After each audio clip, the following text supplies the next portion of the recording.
Salut à tous, c'est Nicolas et bienvenue dans cette nouvelle vidéo. Aujourd'hui, je vous propose un test de personnalité. C'est le deuxième que nous faisons sur la chaîne. Le tout premier, c'était le test de l'oiseau bleu, qui devait donner une idée de votre vision du monde. C'est un test rapide et amusant, je vous invite à le faire si vous ne l'avez pas déjà fait. Je vous mets un lien en fiche en haut de cette vidéo. Aujourd'hui, donc, je vous propose le test du cube. Nous sommes toujours sur un test de cocologie, c'est-à-dire un test de personnalité rapide qui nous vient du Japon. Celui-ci va être un peu plus long que le précédent. Tout au long de la vidéo, je vais vous poser des questions. Vos réponses sont importantes. Nous verrons à la fin de la vidéo la signification de chacune d'entre elles. Si vous êtes prêts, nous allons commencer. Imaginez-vous marchant dans le désert. Vous découvrez finalement à vos pieds un cube.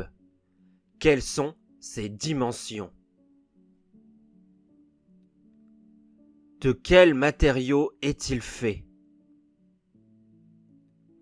À quelle distance est le cube du sol?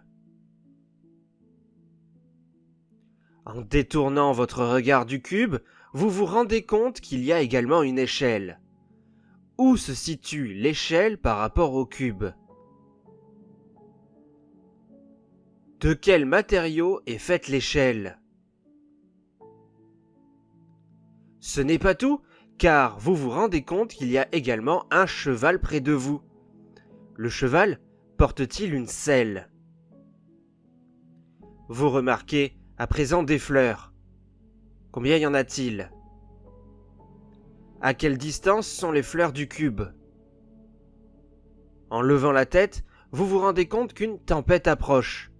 À quelle distance la tempête est-elle du cube, de l'échelle, du cheval et des fleurs? Avez-vous peur de la tempête?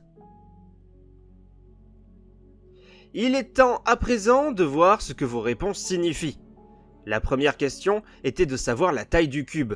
Ici, le cube représente votre ego. Plus votre cube est gros, plus votre ego est grand. Il était ensuite question de savoir les matériaux du cube.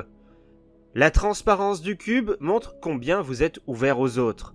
Enfin, pour terminer avec le cube en lui-même, la question était de savoir où se situe le cube dans l'espace. Plus ce dernier est proche du sol, plus vous avez les pieds sur terre. La distance entre le cube et l'échelle montre à quel point vous êtes proche de vos amis. Si pour vous, l'échelle touche le cube, alors cela signifie que vos amis peuvent compter sur vous en toute situation. Plus dur est le matériau de l'échelle, plus forte est votre connexion avec les autres. Parlons du cheval à présent. S'il porte une selle, cela signifie que vous aimez avoir le contrôle de vos relations. Les fleurs représentent quant à elles les enfants. Plus vous en avez vu, plus vous en souhaitez. D'ailleurs, si vous avez imaginé les fleurs proches du cube, cela signifie que vous voulez avoir des enfants rapidement. Pour finir, la tempête qui s'approche symbolise le stress. Plus elle est près et dangereuse, plus vous êtes stressé. Et voilà, notre petit test est terminé. Qu'est-ce que vous en avez pensé? Est-ce que ce test vous a plu? N'hésitez pas à le dire dans l'espace commentaire ou en mettant un petit pouce bleu à la vidéo. Je vous remercie d'avoir regardé la vidéo jusque-là et j'attends que vous partagiez vos réponses. Prenez soin de vous, à très vite!